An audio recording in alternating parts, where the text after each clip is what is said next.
Hi everybody and welcome to the Scott Show. We're going to talk a little bit about what happened last night on Monday Night Raw. This is the recap show. We normally do it on Tuesday morning now because after watching 3 hours of wrestling, I am exhausted. And actually, really, realistically, I was exhausted way beforehand. So we start with the gauntlet match, which was really interesting. So they have Roman Reigns come out first. So he's the first guy out there, and he's going to be facing off against Seth Rollins. So the Men of the Shield fight first.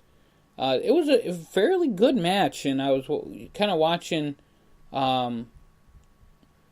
watching the whole deal itself. It felt like to me that these guys knew they knew what they were doing. They were ready to fight. This match went longer than 30 minutes. I think it really went a long time. So, gotta give a big time thumbs up to both guys, Seth Rollins and Roman Reigns. I'm not that sold on Roman as like the main event big dude, give him all the money. But hey, the guy has talent. I can't argue that. So there you go. Now, Seth Rollins did roll up Reigns and pin him, so he's the first one out of the gauntlet. Many people think that that's kind of going to be flipped the next day, when it comes to the chamber itself. So then John Cena comes out. John Cena gets carried to a fairly decent match with Seth Rollins, who had just fought a huge match against Roman Reigns. It goes to show me that John Cena will do anything to get ahead in life. Lie, cheat, steal, whatever he has to do. And, beat up the guy who's already been kind of fighting for 30 minutes. It also turned out to be quite a long match.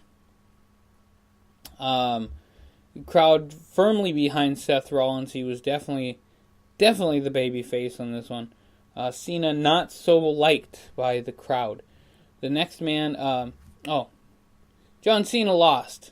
It was the best day ever. John Cena got eliminated after Rollins hit the AA and made it look like an actual wrestling move instead of just dropping somebody off of a fireman's carry.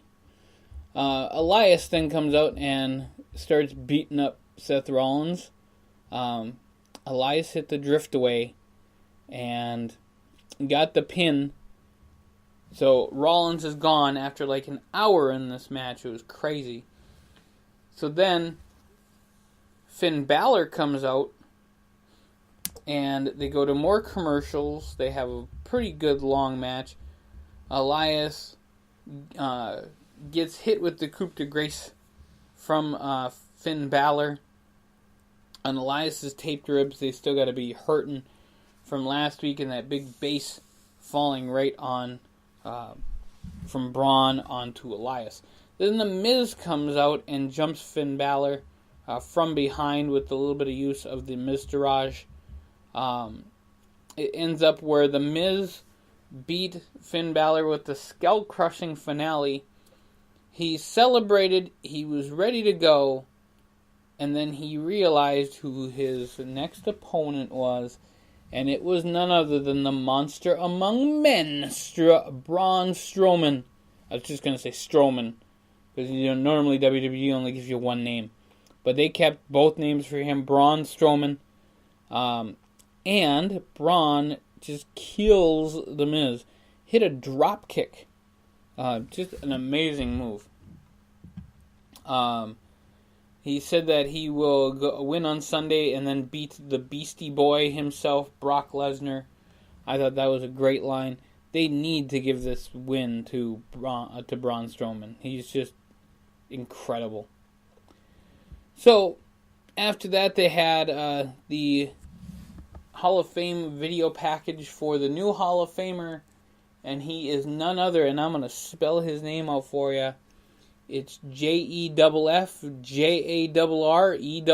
Yes, folks. Double J Jeff Jarrett going into the WWE Hall of Fame. I am shocked and excited at the same. I love Jeff Jarrett. I think he's great. Jeff Jarrett with long hair, being the Southern champion from the USWA and stuff like that. He was the man. Come on, I love Jeff Jarrett. He was great. A little later on, not so much, but he is so deserving of being in the WWE Hall of Fame. So Asuka comes out next and is interviewed on her match with Nia Jax.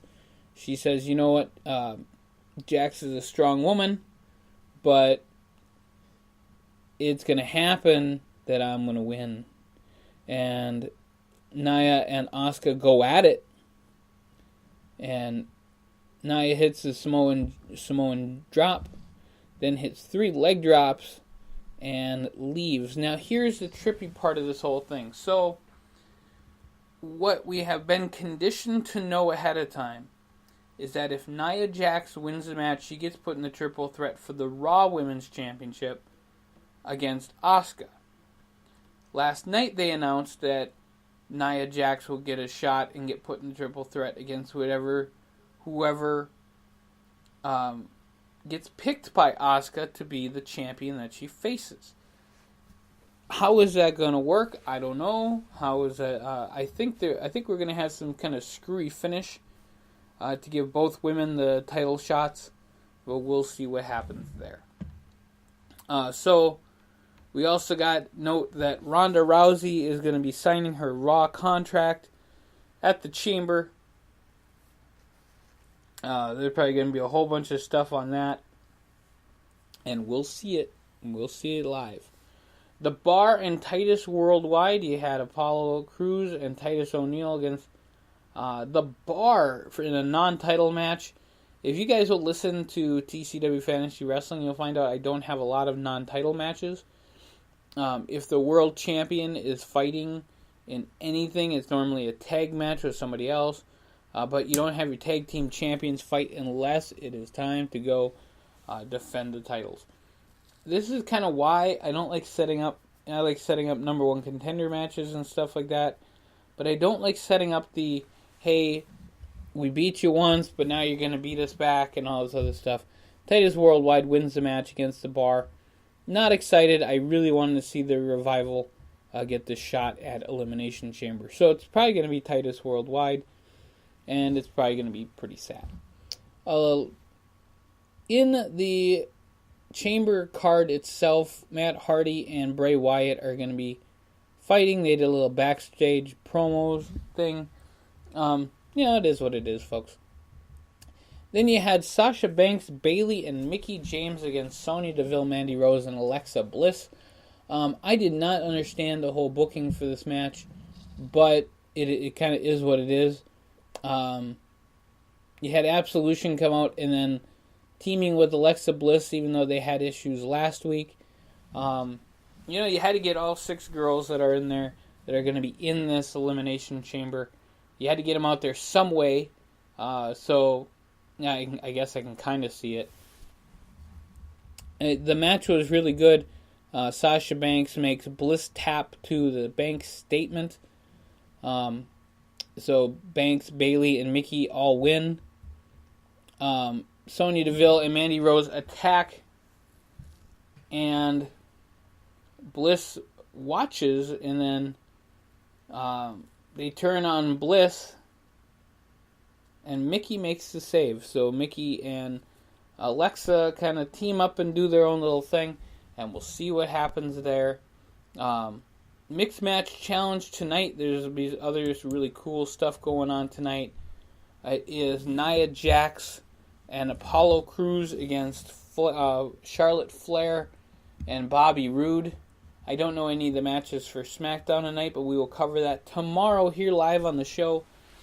We will cover SmackDown Mixed Match Challenge and 205 Live as they roll out the last part of the tournament and bring Buddy Murphy into 205 Live. We'll see how that all works out. We'll see you guys pretty soon here on the Scott Show. On all the recap shows. This is amazing stuff we get to do. Thank you guys so very much. We'll catch you here real soon on thescottshow.com.